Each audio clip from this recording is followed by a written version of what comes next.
lagi ke video yang sama, yaitu mengenai chapter 1.3 mengenai persamaan kuadrat. Nah, kita sudah membahas menyelesaikan persamaan kuadrat dengan faktorisasi, lalu dengan ini metode akar pangkat 2. Nah, sekarang kita coba menyelesaikan persamaan kuadrat ini dengan cara melengkapkan kuadrat gitu ya. Di slide terlampir kita ada satu ilustrasi nih. Nah, kita akan coba menyelesaikan ini dengan cara melengkapkan kuadrat ya. Nah, tapi sebelumnya kita akan coba ini dengan cara faktorisasi dulu untuk mengecek jawabannya sama atau enggak ya. Nah, kita coba faktorisasi. Nah, min 12, apa yang dikaliin sama dengan min 12, tapi dijumlahin sama dengan min 4 ya. Yaitu min 6 dan plus 2 ya. Berarti x min 6 sama dengan 0, x plus 2 sama dengan 0, berarti x sama dengan 6, x sama dengan min 2. Ini adalah jawabannya. Nah, kita sekarang akan coba ini dengan cara melengkapkan kuadrat ya. Jadi ini, saya akan taruh di sisi kanan ya. Jadi si min 12-nya itu saya usir dulu ke kanan. Nah, saya punya x kuadrat min 4x di sisi kiri dan 12 di sisi kanan. Nah, yang di sisi kiri, nah kita harus tambahkan dia dengan sesuatu agar dia menjadi kuadrat sempurna. Nah, ini mesti ditambah berapa nih? Tapi kalau kiri ditambah sesuatu, yang 12 juga harus ditambah sesuatu ya. Jangan cuma satu sisi aja gitu. Nah, yang kiri tambah sesuatu supaya dia jadi kuadrat sempurna. Supaya dia tuh ini jadi kuadrat sempurna ya. Nah, makanya kita belajar dulu tentang kuadrat sempurna ya. Nah, ini kan min 4 ya. Min 4 itu 2A ya. Berarti A-nya itu 2. Berarti 2 kuadrat itu 4. Nah, ini kita tambah 4. Ya. Kalau sisi kiri tambah 4, sisi kanan juga tambah 4. Nah, oleh karena itu sisi kiri itu jadi kuadrat sempurna. Nah, sisi kanannya jadi apa? 12 tambah 4, 16. Nah, ini kita bisa akarin kanan dan kiri. Sehingga ini menjadi x min 2. Nah, ini jangan lupa ya, menjadi plus minus 4. Ya. Nah, terus berarti ada dua solusi ya. Yang pertama itu x min 2 sama dengan plus 4. Berarti x sama dengan 2 plus 4 itu 6 ya. Yang nomor 2, x min 2-nya sama dengan min 4. Berarti x-nya sama dengan min 4 tambah 2, yaitu min 2 ya. Nah, itu adalah jawabannya ini. Sama persis ya sama yang ini. Ya, jadi beginilah cara menyelesaikan persamaan kuadrat dengan cara melengkapkan kuadrat. Semoga cukup jelas. Nanti habis slide ini juga ada contoh lagi ya. Nah, berikut ini saya ada dua contoh. Nah, dari dua contoh ini kita akan selesaikan dengan menggunakan metode melengkapkan kuadrat. Ya, kita mulai dari contoh yang pertama. Nah, langkah pertama itu nggak terlalu susah, yaitu mengusir si min 18 ini ke kanan. Ya. Nah, setelah itu kita harus mencari tahu apa yang mesti ditambahkan di sebelah kiri dan kanan tentunya, supaya persamaan yang ada di kiri ini, yang bagian kiri ini tuh bisa menjadi kuadrat sempurna ya. Nah, di sini saya punya 3 ya. Ada yang petunjuknya itu 3. Nah, 3 ini adalah 2A, berarti A-nya itu adalah 3 per 2. Nah, oleh karena itu, yang sisi kiri itu harus kita tambahkan dengan A kuadrat, yaitu 9 per 4. Nah, sisi kanannya juga harus kita tambahkan dengan A kuadrat. Nah, oleh karena itu, yang sisi kiri ini menjadi kuadrat sempurna, yaitu X plus 3 per 2. Gitu. Nah, sisi kanan kita harus sederhanakan. 4, 18 itu adalah 72 per 4 ditambah 9. Nah, kita punya X 3 per 2 kuadrat sama dengan 81 per 4. Nah, ini kita bisa lakukan akar pangkat 2 untuk kedua sisinya, sehingga kita akan mendapatkan plus minus 9 per 2. Karena 81 diakarin kan 9, 4 diakarin itu 2. Nah, oleh karena itu, ada dua solusi. X plus 3 per 2 itu adalah plus 9 per 2. Nah, ini X-nya akibatnya minus 3 per 2 ditambah 9 per 2 sama dengan 6 per 2, yaitu 3. Nah, solusi yang kedua adalah X plus 3 per 2 sama dengan minus. Nah, ini akibatnya X-nya sama dengan minus 12 per 2, yaitu minus 6. Nah, ini ada dua solusi ya, min 3 sama min 6. Semoga cukup jelas nih untuk contoh yang pertama. Kita lanjut ke contoh yang kedua. Nanti kita usir 5-nya nih ke kanan. Nah, setelah itu kita harus cari tahu apa yang mesti ditambahkan ya, di sisi kiri ini supaya menjadi kuadrat sempurna. Nah, petunjuknya itu adalah 4 dan min 8 ini. Nah, kita lihat di sini bahwa koefisien si x kuadrat itu bukan 1, yaitu 4 ya. Nah, 4 itu adalah 2 kuadrat ya. 4 itu adalah 2 kuadrat. Oleh karena itu, B-nya itu adalah 2 ya. Jadi, akibatnya min 8 itu adalah min 2AB dan B-nya itu 2 nih. Nah, kita coret-coret semuanya, kita dapatkan A-nya itu adalah 2 juga. Nah, oleh karena itu kita harus tambahkan ini dengan 2 kuadrat, yaitu 4. Ya, semoga jelas nih. Nah, ini akibatnya ini menjadi 2x min 2. Ya. Nah, diakarin kanan kiri ya, kanan kiri diakarin kita dapatkan 2x min 2 sama dengan plus minus 3. Maka 2x sama dengan 2 plus minus 3. Nah, berarti untuk solusi yang pertama, 2x itu sama dengan 2 plus 3 sama dengan 5. Berarti x sama dengan 5 per 2.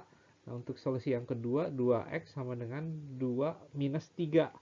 Minus 1. Berarti 2x sama dengan minus 1. Berarti x sama dengan minus 1 per 2. Nah, ini jawaban untuk nomor 2. Ya. Nah, jadi semoga cukup jelas nih dari dua contoh ini bagaimana cara menyelesaikan suatu persamaan kuadrat dengan melengkapkan kuadrat. Selanjutnya kita akan menggunakan metode yang keempat ya. Nah, berikut adalah pendahuluan untuk menyelesaikan persamaan kuadrat dengan metode yang keempat atau lebih dikenal dengan rumus ABC. Nah, kenapa disebut dengan rumus ABC? Ya karena persamaan kuadrat kan ini koefisiennya A, B, dan C gitu ya. Nah, rumusnya ini adalah sebagai berikut nih. Ini. Nah, rumus ini tuh ya mau nggak mau ini rumus ini harus dihafal ya. Jadi ini adalah langsung dapat jawabannya gitu ya. Jadi nggak usah pakai cara faktorisasi atau melengkapkan kuadrat ya. Tinggal menghafal rumus ini aja gitu ya untuk mencari tahu jawabannya gitu, mencari tahu solusinya itu apa aja gitu. Nah, tapi rumus ini tuh bisa dipakai untuk yang lain hal juga gitu. Jadi rumus ini tuh lumayan powerful ya, lumayan hebat gitu. Nah, terutama ini bagian ininya nih, bagian ininya. Nah, sering juga disebut dengan diskriminan ya. Jadi karena ini depannya itu D, maka rumus ini tuh sering disebut dengan D ya, diskriminan. Jadi D sama dengan B kuadrat min 4AC. Gitu.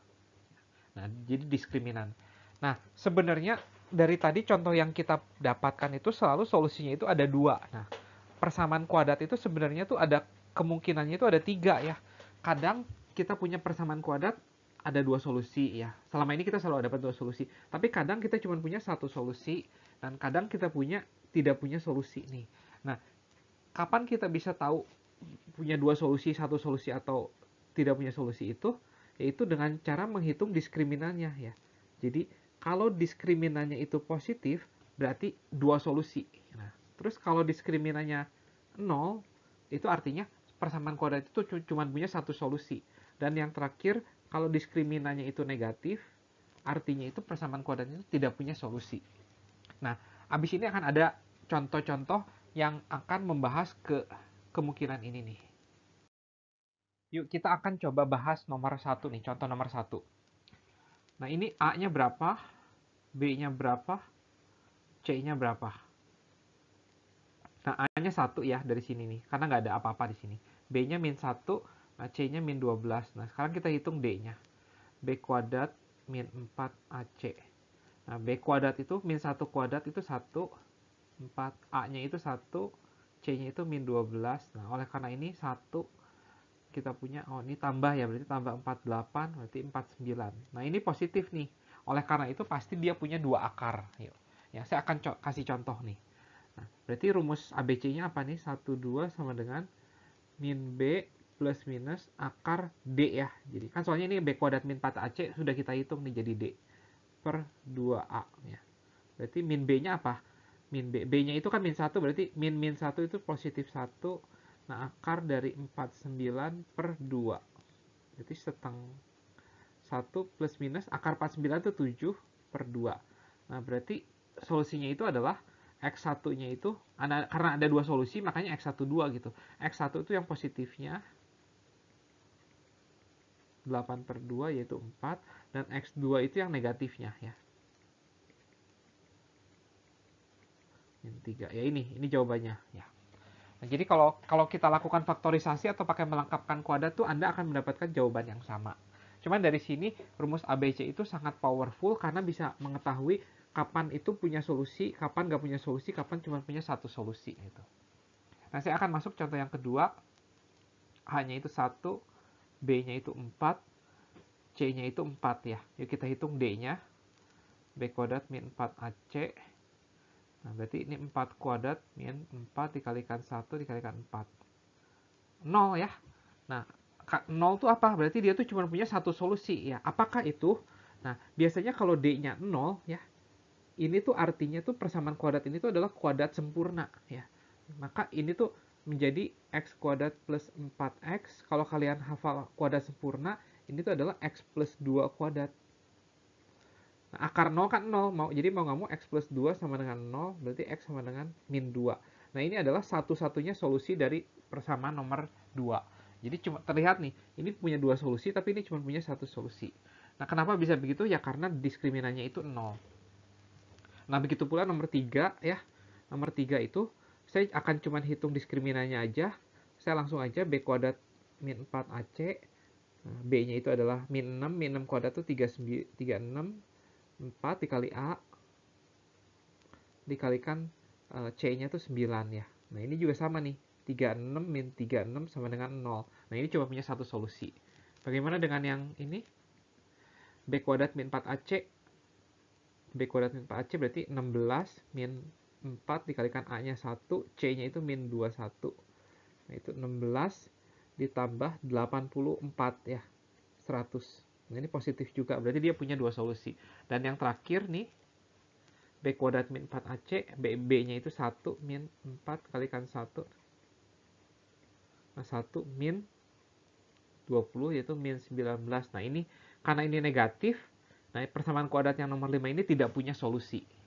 Ya, semoga dari 5 contoh ini cukup jelas bagaimana mencari persamaan kuadrat dengan rumus ABC dan juga bagaimana mencari tahu kapan persamaan kuadrat itu punya satu solusi, dua solusi, atau tiga solusi ya.